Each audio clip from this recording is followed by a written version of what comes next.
अस्सलाम वालेकुम जनाब। एक नवी वीडियो लैके आए हैं सज्जनों अज तुहाडे लई। ये चीज़ असीं रोज़ इस्तेमाल करते हैं, चावलों च पैंदी आ, सालन च पैंदी आ, हर जगह इस्तेमाल करते हैं। लेकिन मैं तुहानूं दस्सना ये चीज़ दा फायदे की हैं, असीं क्यों इस्तेमाल करते हैं। तो हर चीज़ नस्ल दर नस्ल लोग इस्तेमाल करते सी अगे, हुण भी करते आंदे आ। सानूं भी जो असीं पढ़िया फिर पता लग्या भी जीरा कल ही इस्तेमाल करते हैं असीं। जेह्ड़ा जीरा ना, ये तुसीं सारे जानदे आ जीरा की आ। एक मसाले च इस्तेमाल होने आइटम आ। अपने जिन्ने मसाले आते ना पाकिस्तान के खासकर इंडिया तो श्रीलंका तो बांग्लादेश तो आते हैं, साढ़े को घट चीज़ा पैदा होंदियां। ये जो ना जीरा ये मसाले का एक लाजमी जुज़ आ। जीरे की खुशबू बड़ी भीनी भीनी खुशबू होंगी है। जीरा दो तीन किस्म का होंदा, एक गोल्डन भी होंदा, काला भी होंदा ते सफेद भी होंदा।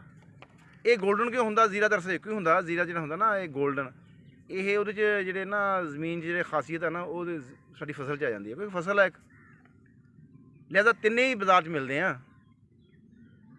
तो ये करते की आ, ये खास चीज़ होंगी है, जो अमाइनो एसिड होंदा ये वो साढ़े कोलेस्ट्रॉल सही करता, ज़ियाबीतस सही करता, साढ़े बड़े पेट को नॉर्मल करता। इनू असीं इस्तेमाल किस तरह करना?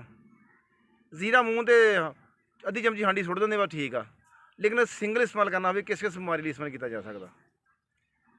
जीरा इंतहाई पेट को सही करने वाली सुपर चीज़ आ। बाकी दवाइयां असीं इस्तेमाल करते हैं ना, वो जो मेदा काम कर रहा, मेदा यानी हाजमे का काम करता, साड़ी दवाई करन लग पैंदी आ। मेदे का जोर लगता कोई नहीं, जिन्नी देर दवाई खाते रहेंगे मेदा सही आ, दवाई छड्डी फिर कब्ज उस तरह ही, गैस उस तरह ही, अफारा उस तरह ही, तो भुख लगती कोई नहीं। जिहड़ा जीरा हैगा ना वो साडे मेदे के फंक्शन को सही करता, ना कि जिहड़ा काम जो मेदा कर रहा होंदा हाजमे वाला वो काम नहीं करता, वो काम मेदे को करांदा, आप उन्होंने सही करता। देखो अल्लाह ने जीरे को अकल देती आ कि जाके जी खुराक मेदे जाती है तो उन्होंने हजम नहीं करना, मेदे को सही करना मेदा खुद करेगा इनू, क्योंकि इंसान का स्पेयर पार्ट नहीं मिलता।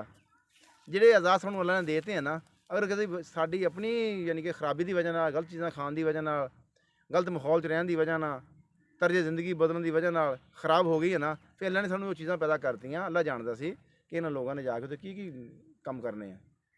लिहाजा मैडिकल के नुकता नज़र ना ना ये अमाइनो एसिड होंदा।